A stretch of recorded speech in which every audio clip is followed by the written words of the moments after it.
क्या ये जो महाराज है ये कानून से ऊपर है क्या?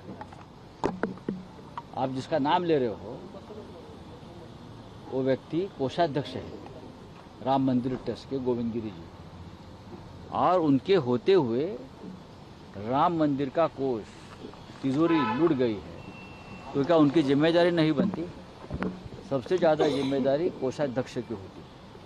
अगर कोषाध्यक्ष गोविंद गिरी जी है और उनके होते हुए करोड़ों की लूट हुई है, SIT की रिपोर्ट में ये आया है, तो उनकी भी जांच होनी चाहिए। आप कहाँ सोए थे आँख बंद करके? आपकी जिम्मेदारी नहीं है वहाँ पहरा रखना, चौकीदारी करना, हिसाब किताब करना? मैंने सुना ये महाशय बोलते हैं कि हम पुणे से ऑडिटर भेजते थे। ये पुणे से ऑडिटर भेजने का काम है क्या? इतना बड़ा मंदिर है, देश की अस्मिता है, विश्व की अस्मिता है, हिंदुओं की अस्मिता है। अब हम लोगों ने बलिदान दिया है, हमारे लोगों ने, और आप बोलते हम पुणे से ऑडिटर भेजते थे। ये जो बोल रहा है ना विधानसभा का अध्यक्ष यूपी वाला, ये गोविंद गिरी जी के बारे में बोल रहा है। सर विनायक मुख्यमंत्री जी को आपने चिट्ठी लिखी है क्या? मैंने नेताओं की भी चिट्ठी लिखी है आपने? हमने मुख्यमंत्री देवेंद्र फडणवीस जी को एक निमंत्रण दिया है, न्योता दिया है। नागपुर में 18 तारीख को जो हमारा राम रक्षा आंदोलन चलेगा, राम मंदिर के चोरी के खिलाफ, चढ़ावा चोरी के खिलाफ, लूटमार के खिलाफ। देवेंद्र जी राम भक्त है, देवेंद्र जी ने कर सेवा की है, ऐसा उनका कहना है।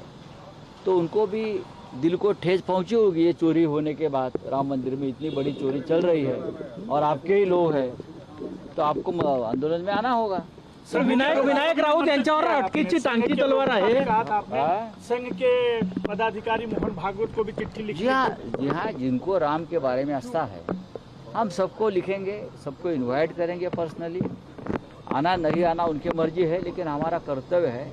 अगर नागपुर में उद्धव ठाकरे जी के उपस्थिति में ये कार्यक्रम हो रहा है तो सभी राम भक्तों को हम न्योता देंगे।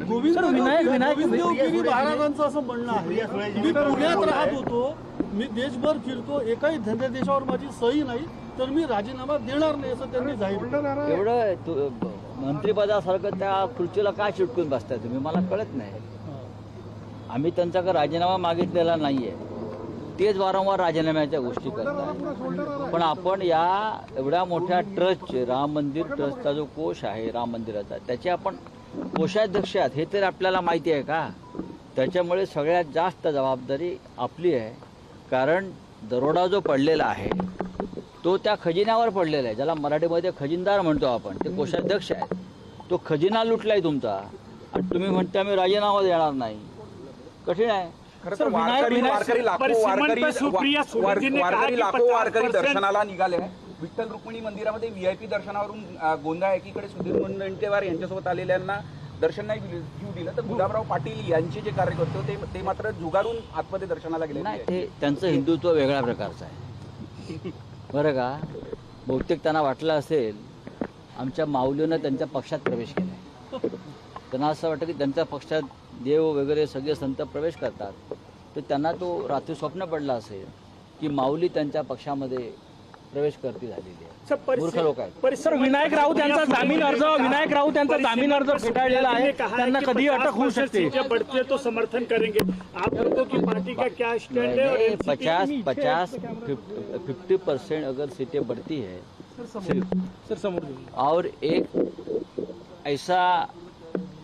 एक भूमिका अगर सरकार लेकर, अमेंडमेंट लेकर सामने आती है और सभी से चर्चा करती है, तो उस बात पर चर्चा हो सकती है। निर्णय जो है इस बारे में क्या करना है कोई अकेली पार्टी नहीं करेगी इंडिया ब्लॉक, ना शिवसेना करेगी, ना NCP करेगी, ना और कोई करेगी, ना कांग्रेस करेगी। जो निर्णय होगा इस परिसीमन बिल के बारे में ये हम सब मिलकर बैठकर उस बारे में निर्णय लेंगे। सर डिलिमिटेशन मराठीत हे डिलिमिटेशनचं की एकट्याने कोणता मराठीत?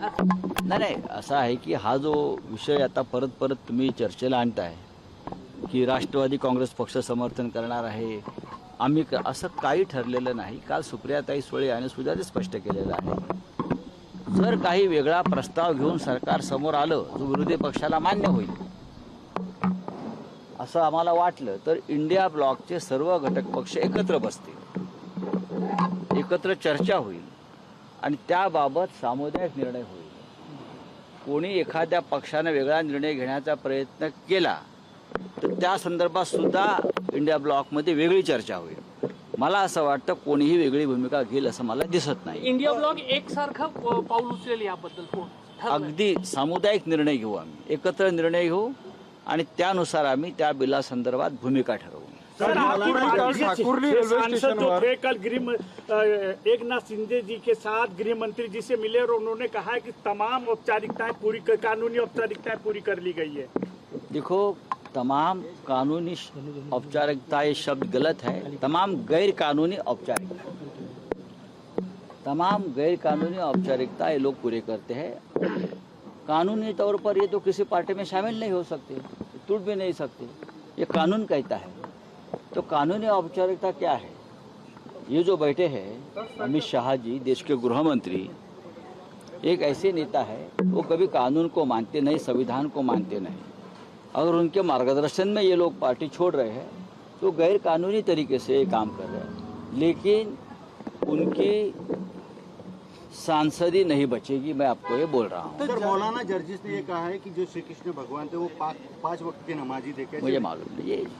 सर, विनायक राऊत यांच्यावर अटकेची टांगती तलवार. खासदार संजय राऊतांचा माध्यमांशी संवाद, बऱ्याच मुद्द्यांवर यावेळी त्यांनी भाष्य केलं. मतदारसंघ फेररचना विधेयकात सुधारणा झाल्यास विचार करू असं सुद्धा नुकताच माध्यमांशी बोलताना राऊत म्हणालेले आहेत. मतदारसंघ फेररचना विधेयकासंदर्भात इंडिया आघाडी एकत्र निर्णय घेईल असं सुद्धा राऊत म्हणतात. गोविंदगिरी महाराज कायद्याहून मोठे आहेत का असा सवालही त्यांनी उपस्थित केलाय. चोरी होत होती तेव्हा गोविंदगिरी महाराज झोपले होते का असाही सवाल राऊत यांनी उपस्थित केलेला आहे.